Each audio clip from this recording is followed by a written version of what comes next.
Hello नमस्कार साथियों, स्वागत है आपका एमएस स्टडी पॉइंट में।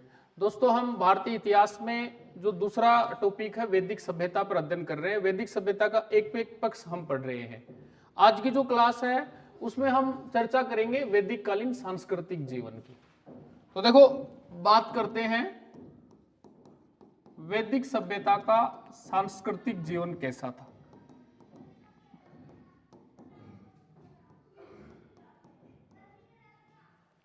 देखो, सांस्कृतिक जीवन में कौन कौन सी चीजें आएंगी ये देखो। सबसे पहले इसमें आएंगे ऋण। ऋणों के बाद इसमें आएंगे महायज्ञ, ठीक है। फिर पुरुषार्थ, फिर आश्रम और फिर संस्कार। इन 5 चीजों पे हमें सांस्कृतिक जीवन के बारे में चर्चा करनी है। ऋण, 3 ऋण बताए गए हैं। महायज्ञ 5 बताए गए हैं। पुरुषार्थ 4 बताए गए हैं। 4 पुरुषार्थ हैं। इसके अलावा आश्रम भी 4 हैं। संस्कार 16। अब एक एक पे चर्चा करनी है। सबसे पहले ऋण। एक व्यक्ति संसार में जन्म लेता है, जन्म से लेकर मृत्यु तक उसे 3 ऋणों से ऊरण होना पड़ता है। 3 ऋण जो है बेटा, वो देवऋण, पितृऋण और ऋषि ऋण। 3 ऋण हो गए, देव ऋण, पितृ ऋण और ऋषि ऋण। देवताओं के प्रति ऊरण होना पड़ेगा क्योंकि देवताओं का मानव जीवन पर आभार है या परोपकार है। फिर पितृ, अपने पूर्वजों पे, और ऋषियों के प्रति। देव, पितृ और ऋषि, इन तीनों ही लोगों का मानव जीवन पर परोपकार है, उनका ऋण है, उससे ऊरण होना पड़ेगा जन्म से लेकर मृत्यु तक के चक्कर में। महायज्ञ कितने हैं? 5 महायज्ञ हैं।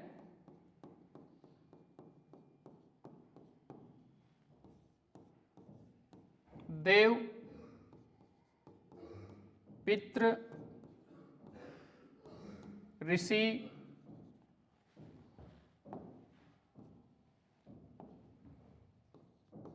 नर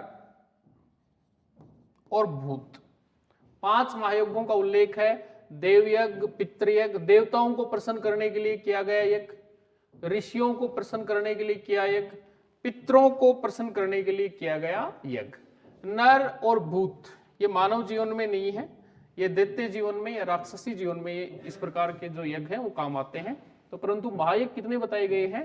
5 है बेटा, ये ध्यान रखना है। फिर है पुरुषार्थ। पुरुषार्थ को समझो। पुरुष प्लस अर्थ।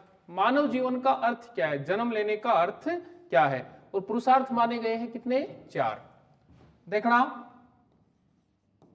धर्म, अर्थ, काम, मोक्ष। धर्म, अर्थ, काम और मोक्ष। इस जीवन में या इस जहां में आदमी ने जन्म लिया है, सबसे पहले धर्म है।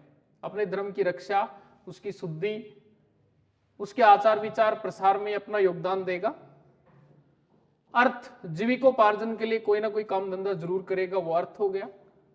काम, शारीरिक वासनाओं की प्राप्ति के लिए। और अगर ये तीनों ही काम तय नियमों के तहत किए गए हैं, सामाजिक और सांसारिक बंधनों में रहते हुए, तो मोक्ष स्वतः मिल जाएगा। यही पुरुषार्थ है, पुरुष के जीवन का अर्थ है। बहुत अच्छी चीजें बताई गई हैं। धर्म, अर्थ और काम की प्राप्ति संयमित और संस्कारित रहते हुए आदमी सामाजिक बंधनों में रहते हुए अगर करेगा तो मोक्ष स्वतः ही मिल जाएगा। ठीक है। बात हो रही है आश्रमों की। आश्रम में 4। देखो बेटा, पहले आदमी की अनुमानित आयु 100 वर्ष मान करके 4 आश्रम बनाए गए थे और चारों आश्रमों का अपना अपना काम, और एक आश्रम की जो अनुमानित आयु थी वो 25 वर्ष रखी गई थी, यानी 25 चौक 100। 4 आश्रम जो है वो देखो,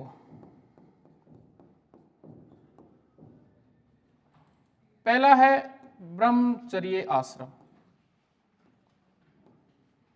दूसरा है गृहस्थ आश्रम। दूसरा जो आश्रम बेटा वो है गृहस्थ आश्रम। तीसरा है वानप्रस्थ आश्रम और चौथा है संन्यास आश्रम। 0 से 25, जन्म से 25 भी कह सकते हैं, 25 से 50, 50 से 75, 75 से 100। 100 साल की अवधि को 4 भागों में बांटा गया है। सबसे पहले ब्रह्मचर्य आश्रम। बच्चे का जन्म होगा, कुछ समय माँ बाप उसका लालन पालन करेगा और लालन पालन करने के बाद में जो ही वो पढ़ने लायक हो जाएगा उसको गुरु के पास भेजा जाएगा, गुरुकुल में। ठीक है, गुरु के पास रहते हुए वेदों का अध्ययन करेगा, पूर्ण ब्रह्मचर्य का पालन करेगा, संयमित जीवन जिएगा, जैसा गुरु कहेगा उसके आदेशों का पालन करेगा। तो ये तो हो गया ब्रह्मचर्य। जो ही उसकी उम्र 25 वर्ष की हो गई वो गुरु को दक्षिणा दे के घर आ जाएगा।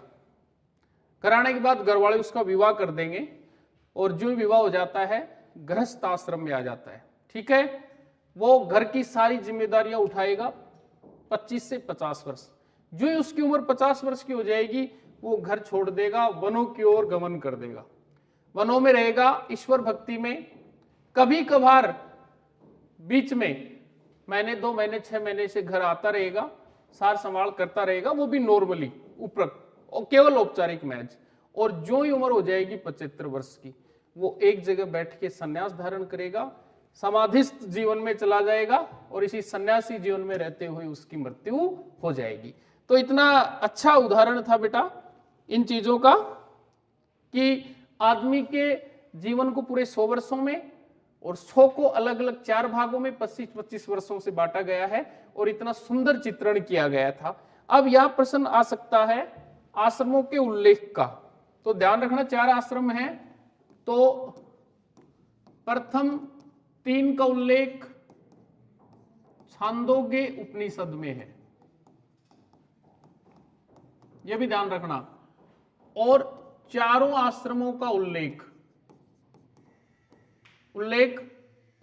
जाबालो उपनिषद में है।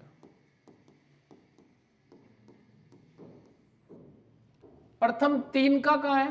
छांदोग्य उपनिषद में। और 4 का कहां है? जाबालो उपनिषद में। यह भी बार बार पूछा जाता है। अब सांस्कृतिक जीवन में अंतिम है संस्कार। संस्कार है 16। ठीक है बेटा, 1-2 इंपॉर्टेंट मैं आपको बता देता हूं। पहला संस्कार है गर्भाधान।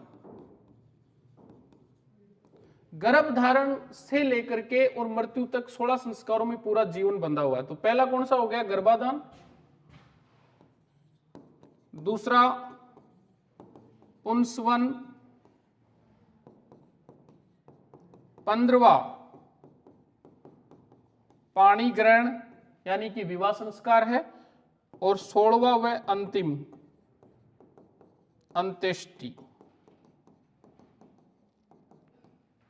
कहने का मतलब 15वां पाणीग्रहण, पाणीग्रहण के बाद केवल एक ही शेष रह जाता है, वो है अंत्येष्टि। मरने के बाद में जो दाह संस्कार की क्रिया होती है वो अंत्येष्टि। तो संस्कार कुल कितने हैं? 16 है, जो गर्भधारण से लेकर अंत्येष्टि तक चलते हैं।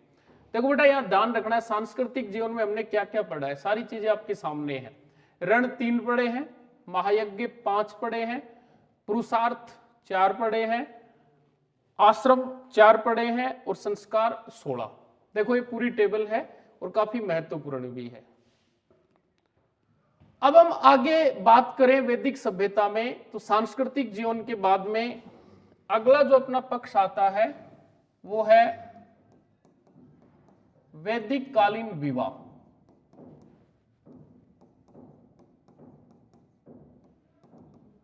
देखो बेटा, विवाह सामाजिक, सांस्कृतिक और यूं कहें हमारे संस्कारों का भी पर्याय है, क्योंकि विवाह खुद 15वां संस्कार है जिसे पाणीग्रहण संस्कार के नाम से जाना जाता है। तो विवाह का जो इतिहास वो काफी लंबा है, अलग अलग टाइम पे अलग अलग स्थिति विवाह की रही है। सबसे पहले तो हमें विवाह की अगर बात करें तो विवाह का शाब्दिक अर्थ क्या होता है? किसी को विशेष रूप से ले आना। किसी को विशेष रूप से ले आना विवाह कहलाता है। ठीक है, हमारे जो धर्म शास्त्र है समझना, उनमें 8 प्रकार के विवाह बताए गए, विवाह के प्रकार बताए गए हैं 8। ठीक है बेटा, कौन कौन से हैं देखो। ब्रह्म, देव, प्रजापत, आर्स। ब्रह्म, देव, प्रजापत, आर्स, पहले 4 विवाह हो गए।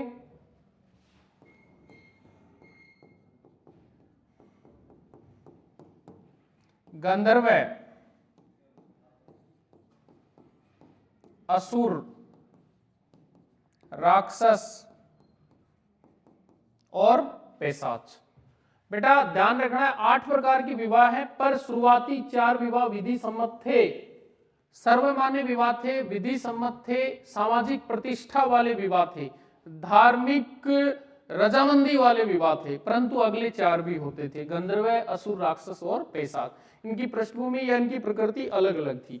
ब्रह्मदेव, उचित वर, उचित वधु, योग्य वर, योग्य वधु, वर और वधु दोनों पक्षों की सहमति।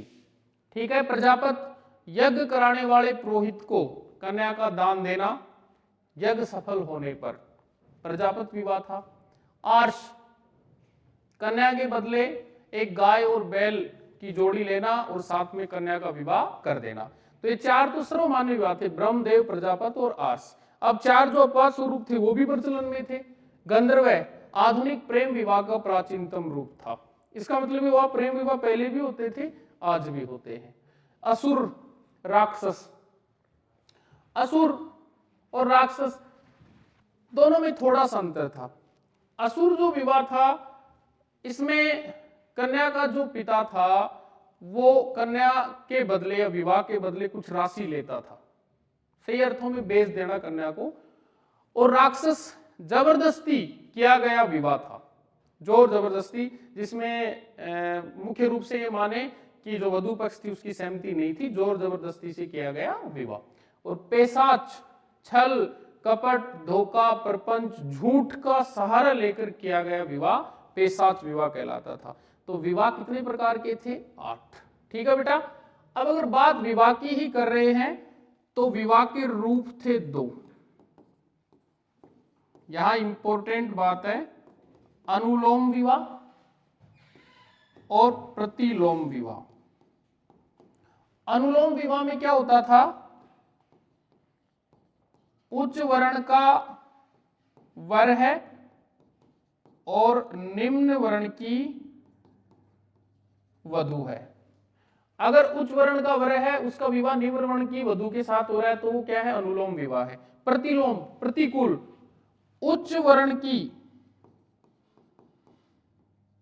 वधु तथा निम्न वर्ण का वर। तो दोनों ही प्रकार के विवाह प्रचलित थे, अनुलोम विवाह भी और प्रतिलोम विवाह भी। ठीक है बेटा, वे भी अपने को ध्यान रखना है। विवाह से संबंधित कुछ चीजें और थी। बाल विवाह प्रचलन में नहीं था, पहली बात।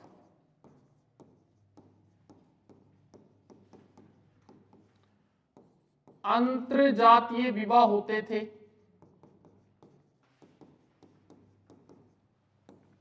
तीसरी बात, विधवा विवाह का प्रचलन था,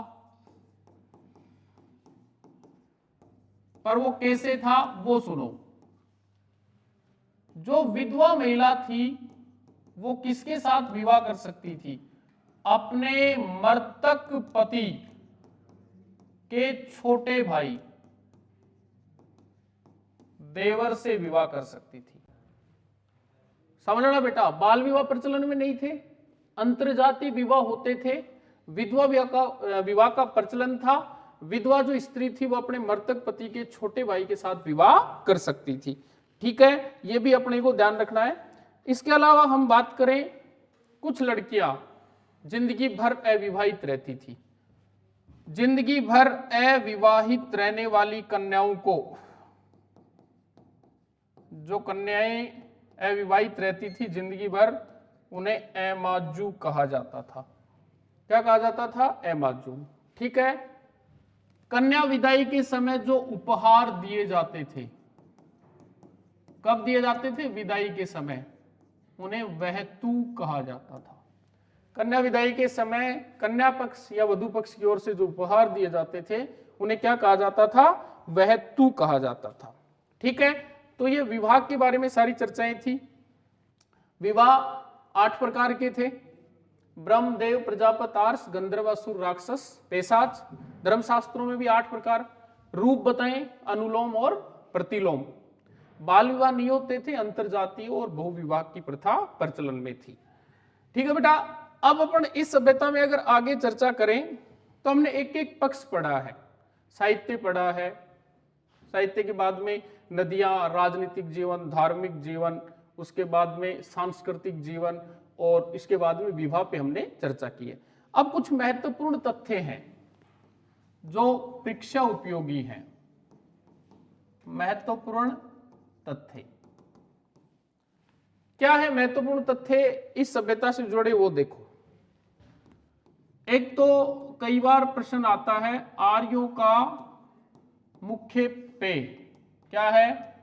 तो सोमरस। सोमरस था जो वनस्पति से बनता था, जिसका निर्माण या किससे बनाते थे? ये वनस्पति से बनता था। ठीक है। दूसरी बात, वैदिक काल में जो महिलाएं होती थी वो शिक्षा ग्रहण करती थी, क्योंकि हमें घोषा, सिक्ता, आपला, विश्वासा जैसी विदुषी महिलाओं की जानकारी मिलती है। तो इसका मतलब क्या हो गया? वैदिक काल में भी स्त्रियां शिक्षा ग्रहण करती थी। ये अपने को विशेष ध्यान रखना है। ठीक है। महिलाओं को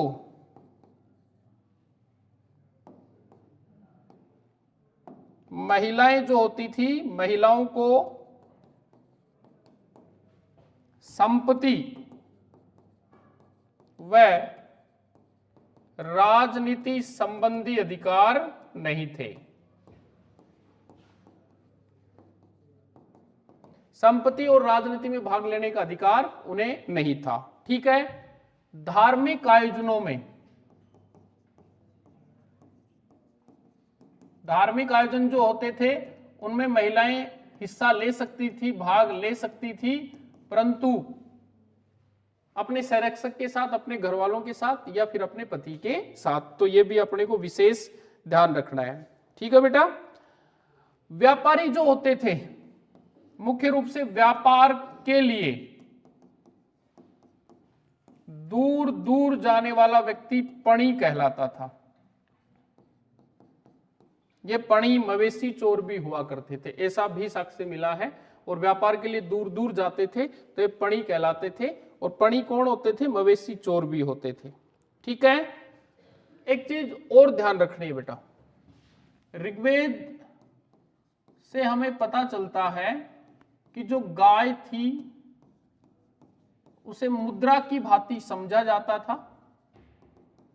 ठीक है। ऋग्वेद में जिन लड़ाइयों का उल्लेख है उनमें अधिकांश लड़ाई या अधिकांश युद्ध गायों के लिए ही लड़े गए थे।